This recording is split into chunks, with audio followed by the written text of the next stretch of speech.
Raja Saab the most heavy budget horror comedy thriller scifi fantasy romantic action devotional emotional. అసలు ఇది ఏ జాన్రానో మీరే decide అవ్వండి. ఎందుకంటే సీన్కి ఒక జాన్రా చూపిస్తూ నవరసాలు నిండిన సినిమా ఇది. ర్యాండమ్ నెంబర్ జనరేటర్లా ఒక్కో సీన్కి ఒక్కో ర్యాండమ్ ఎమోషన్ క్రియేట్ చేస్తారు మ్యావరిక్ మారుతి. ఈ ర్యాండమ్నెస్లో basic rules of story telling చాలానే మిస్ అయింది. సినిమాలో ప్రొటాగనిస్ట్ కిరణ్ రాజ్ ప్రభాస్ రాజ్కి త్రూఅవుట్ ద ఫిలిం ఒక క్లియర్ గోల్ ఉండదు. ఏ మూవీ కోర్ అయినా ప్రొటాగనిస్ట్కి ఒక గోల్ ఉండాలి. దాన్ని ఆపడానికి యాంటాగనిస్ట్ ఉంటాడు, లేదా ఒక కాన్ఫ్లిక్ట్ అయినా ఉంటుంది. అండ్ ఈ గోల్ని ఎలా అచీవ్ చేస్తాడు అనేది బేసిక్ ప్లాట్ అవుతుంది. అది లవ్ స్టోరీ, యాక్షన్, హారర్ ఏదైనా కానివ్వండి. సినిమాలో జరిగే ఈవెంట్స్ అన్నీ హీరో తన గోల్ అచీవ్ చేయడానికి ఏదో విధంగా హెల్ప్ అవ్వాలి. అప్పుడే ఆడియన్స్కి ఎంగేజింగ్గా ఉంటుంది. ఇప్పుడు రాజాసాబ్లో హీరోకి తాతని వెతకాలి అనే గోల్ ఉంది. బట్ ఫస్ట్ హాఫ్ ఎండింగ్లోనే చనిపోయాడని తెలిసిపోద్ది. సో ఇంకా మన హీరో చేయడానికి ఏం లేదు. సెకండ్ హాఫ్ మొత్తం ప్యాసివ్ హీరో అయిపోతాడు. వాడికి ఎలాగో గోల్ లేదు కాబట్టి చూసి మనకు కూడా ఇంట్రెస్ట్ పోద్ది. కామెడీ అండ్ హారర్ ఎలిమెంట్స్ కూడా స్టోరీ ప్రోగ్రెస్ అవుతున్నప్పుడు క్రియేట్ చేస్తేనే ఎంగేజింగ్గా ఉంటాయి. ఇప్పుడు ఫర్ ఎగ్జాంపుల్ అరుంధతి సినిమానే తీసుకోండి. నాకు ఈ కోట రాణి అంటే ఫస్ట్ ఆ సినిమాని గుర్తొచ్చింది. అండ్ ఈ రెండింటికి చాలా సిమిలారిటీస్ కూడా ఉన్నాయనిపించింది. అక్కడ గోల్ ఏంటి? విలన్ని బయటికి రానివ్వకుండా ఆపడం. అట్ వన్ పాయింట్ వాడు ఎలాగోలో బయటకు వచ్చేస్తాడు. ఈ గోల్ ఫెయిల్ అయింది. సో ఇప్పుడు వాడిని అంతం చేయడానికి ఆయుధం వెతకడం అనేది అనుష్క నెక్స్ట్ గోల్. దీనికి పశుపతి అడ్డు వస్తూ ఆబ్స్టికల్స్ క్రియేట్ చేస్తూ ఉంటాడు. సో ఇక్కడ కాన్ఫ్లిక్ట్ కంటిన్యూస్గా ఉంటూ మనకు ఎంగేజింగ్గా అనిపిస్తుంది. పోనీ ఇప్పుడు మారుతి సినిమా భలే భలే మగాడివే తీసుకోండి. ఎలాగైనా హీరోయిన్ పెళ్లి చేసుకున్న అనేది హీరోగాడి గోల్. దానికి వీడి మతిమరపే ఆబ్స్టికల్. త్రూఅవుట్ ద ఫిలిం ఉంటుంది గోల్ అండ్ కాన్ఫ్లిక్ట్. ఒక సైడ్ ఈ స్టోరీ నడుస్తూనే కామెడీ జనరేట్ అవడం వల్ల ఓవరాల్గా మూవీ వర్కౌట్ అయింది. ఇదే మిస్సింగ్ రాజాసాబ్లో. అబ్బో ఇప్పుడు విలన్ ఫ్లాష్ బ్యాక్ గురించి మాట్లాడాలి. ఇది ఒక బ్యూటీ అసలు. దీన్ని ఎంతమంది విని ఓకే చేశారో కానీ దండం పెట్టచ్చు. మినిమం సినిమా నాలెడ్జ్ ఉన్నవాడు కూడా ఇలా రాయడండి. ఒక ప్రాపర్ క్యారెక్టరైజేషన్ ఉండదు, ఎమోషన్ ఉండదు. జస్ట్ వాయిస్ ఓవర్తో ప్యాసివ్గా వీడు అలా చేశాడు ఇలా చేశాడు అని ఎక్స్పోజిషన్ మొత్తం. ఆ కోర్ ఎమోషన్ మనకి ఎక్కడానికి టైం కూడా స్పెండ్ చేయలేదు.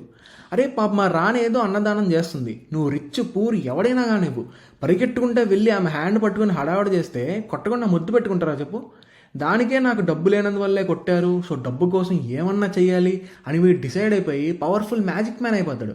క్వీన్ని పెళ్లి చేసుకుంటాడు. ఇంతే. 3 hours సినిమాలో విలన్ ఫ్లాష్ బ్యాక్ ఇచ్చిన టైం 5 minutes అనమాట. మరి హీరోయిన్స్తో సాంగ్స్కి టైం ఉండాలి కదా. అట్లీస్ట్ వీడిని డబ్బు లేనందువల్లనే చాలాసార్లు అబ్యూస్ చేశారు, వీడి తప్పు లేకపోయినా సరే పూర్ అన్నందుకే కొడుతున్నారని కొంచెం చూపించి అందుకే డార్క్ మ్యాజిక్ సైడ్ వెళ్ళాడు అని క్యారెక్టర్ ఆర్ బిల్డ్ చేసి ఉంటే ఇంకా బెటర్గా ఉండేది. ఈ సినిమాకి one of the main minus, ఇంతమంది హీరోయిన్స్ ఎందుకు? వాళ్ళతో ఎక్స్ట్రా సాంగ్స్ అండ్ రొమాన్స్. ఎక్కడన్నా స్టోరీ చుట్టూ సీన్స్ రాసుకుంటారు కానీ ఇక్కడ మాత్రం రివర్స్ అనమాట. ఈ సీన్స్ ఎలాగైనా ఉండాలి అని ఫిక్స్ అయ్యి దాని చుట్టూ స్టోరీ ఇరికించేశారు. అందుకే ఇంత ఇన్కన్సిస్టెంట్గా ఉంది. ఇప్పుడు స్క్రీన్ రైటింగ్లో ఒక బేసిక్ రూల్ ఉంటుంది. సినిమాలో ఏ పార్ట్ అయినా స్టోరీని ప్రోగ్రెస్ చేసేలా లేకపోతే అది పెట్టి అనవసరం. బట్ మన మ్యావరిక్ మారుతి దానికి ఎగ్జాక్ట్ ఆపోజిట్ ఫాలో అయ్యారు. ఫర్ ఎగ్జాంపుల్ సినిమాలో సముద్రకని గారు ఉన్నారు. సెకండ్ హీరోయిన్ తీసుకురావడానికి ఇంకా ఫ్లాష్ బ్యాక్ చెప్పడానికి క్రియేట్ చేసిన ఒక అన్వాంటెడ్ క్యారెక్టర్ ఇది. ఇలా ఎందుకు అంటున్నానంటే సంజయ్ దత్తే డబ్బులు తీసుకొని పారిపోతున్నప్పుడు సముద్రకని దొంగలించాడు అని వాడిని పట్టుకోవడానికి నేను వెళ్తున్నా అని లెటర్ రాసి నానమ్మకి నమ్మించాల్సిన అవసరం ఏంటి? ఎలాగో రాజ్యం అంతా తెలుసు సంజయ్ దత్తే దొంగని. సో అలాంటప్పుడు ఈ క్యారెక్టర్ని వాళ్ళ మనరాలు సెకండ్ హీరోయిన్ మొత్తం లేపేసి స్క్రీన్ టైం సేవ్ చేసి ఉంటే సినిమా ఇంత ల్యాగ్ అయ్యి ఉండేది కాదు. ఇప్పటిదాకా మనం మాట్లాడుకున్న ఇష్యూస్ని అడ్రస్ చేస్తూ స్టోరీని రీస్ట్రక్చర్ చేద్దాం. హలో బండి కొంచెం మెల్లగా. సినిమాలో హీరో హైదరాబాద్ వచ్చి తాత కోసం యాక్టివ్గా వెతుకుతున్నప్పుడు పోలీస్ ఇన్వెస్టిగేషన్లో నిధి అగర్వాలే ఇలా కేసు పెట్టిందని తెలుస్తుంది. అప్పుడు వెళ్ళి హీరోయిన్ కలుస్తాడు. అండ్ ఈ తర్వాత కాసేపు లవ్ ట్రాక్ అండ్ కామెడీ నడిపిన నాట్ ఏ ప్రాబ్లం, ఎందుకంటే ఒక లీనియర్ ఫ్లో వచ్చేసింది. ఇప్పుడు సముద్రకని అండ్ సెకండ్ హీరోయిన్ తీసేసాం కాబట్టి ఫ్లాష్ బ్యాక్ ఇంకా తెలియకుండా తాత మంచోడు అనే ఇంప్రెషన్తోనే హీరో నిధి అగర్వాల్తో పాటు ఎంటర్ అవుతాడు కోర్టులోకి. ఇక్కడ హారర్, సస్పెన్స్ అండ్ కామెడీ కొంచెం జనరేట్ చేసి ఇంటర్వెల్ టైంకి ట్విస్ట్ ఏంటంటే ఆ డబ్బు ఉన్న రూమ్లోకి ఎంటర్ అయ్యి తీసుకెళ్ళిపోదాంరా మొత్తం అని అనుకున్నప్పుడు తాత వచ్చి ఆ గ్రామోఫోన్లో మాట్లాడే దానికి మనకు అర్థమవుతుంది తాత ఇస్ ద బ్యాడ్ గైరా అని. ఈ రివీల్తో ఇంటర్వెల్ బ్యాక్.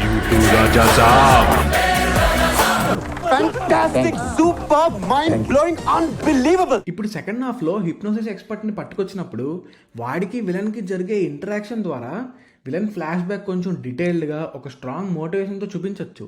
ఈ ప్రాసెస్లో విలన్ స్ట్రెంగ్త్ కూడా ఏంటి అని మనకు ఎక్స్ప్లెయిన్ చేసి ఇప్పుడు హీరో ఎలా నెగ్గుతాడరా అనే క్యూరియాసిటీ క్రియేట్ చేయొచ్చు. నెక్స్ట్ వీళ్ళు ఎస్కేప్ అవడానికి ట్రై చేస్తూ ఉంటారు. బట్ నాన్నను చంపేసి మళ్ళీ పుట్టాలి అనే విలన్ ప్లాన్ తెలిసాక హీరో ఇంక వీడిని ఎలాగైనా ఆపాలి అని డిసైడ్ అవుతాడు. ఆ తర్వాత ప్రీ క్లైమాక్స్ అండ్ క్లైమాక్స్ కొంచెం యాజ్ ఇట్ ఈస్ పెట్టేసిన వర్కౌట్ అయిపోద్ది. ఇప్పటి వరకు విలన్ స్ట్రాంగ్గా ఉన్న వరల్డ్లోనే హీరో ఉంటాడు. బట్ క్లైమాక్స్లో ఆ ఎక్స్పర్ట్ చెప్పినట్టు హీరో స్ట్రాంగ్గా ఉండే వరల్డ్ని ఇమాజిన్ చేసుకొని విలన్ డిస్ట్రాయ్ చేస్తాడు. అండ్ ఇదంతా స్ట్రేంజర్ థింగ్స్ టైప్లో మైండ్ ఫైట్లా చూపించుంటే ఒక హైతో సాటిస్ఫైయింగ్ ఎండింగ్ వచ్చేది. ఇంకోటి ఈ సెకండ్ పార్ట్ అనే అబ్సెషన్ నుంచి బయటకు వచ్చేసి పార్ట్ 2 అనే టైటిల్ వేయడం ఆపేయాలి. ఈ మూవీ కోర్ ఐడియా కొత్తగానే ఉంది, but execution totally out of the track వెళ్ళిపోయింది. ఫ్లాప్స్లో ఉన్న డైరెక్టర్కి ప్రభాస్ లాంటి హీరోతో 400 crores బడ్జెట్ ఇచ్చినప్పుడు ఎంత కేర్ఫుల్గా ఉండాలి చెప్పండి. ఇలాంటప్పుడే మనం అడుగు ఆచి తూచి వెయ్యాలి. రిటర్న్ అండ్ డైరెక్టెడ్ బై అని వేసుకోవాలి అనే ఇంటెన్షన్స్ వదిలేసి మన డైరెక్టర్స్ అందరూ ఒక ప్రాపర్ రైటింగ్ టీం పెట్టుకొని వాళ్ళ కోర్ ఐడియాని ఒక ప్రాపర్ స్క్రీన్ ప్లేగా డెవలప్ చేసి సినిమా తీస్తే TFIలో మంచి స్క్రిప్ట్ అండ్ స్క్రీన్ ప్లే ఉన్న మూవీస్ ఇంకా ఎక్కువ వస్తాయి. ఇలాంటి డీటెయిల్డ్ మూవీ అనాలిసిస్ వీడియోస్ ఇంకా చేయాలనుకుంటున్నాం. సో మీ సజెషన్స్ ఏమైనా ఉంటే కామెంట్ చేయండి. అలాగే ఛానల్ని సబ్స్క్రైబ్ కూడా చేసుకోండి. Thanks for watching. ఏం చెప్పగలను ఇంతకన్నా.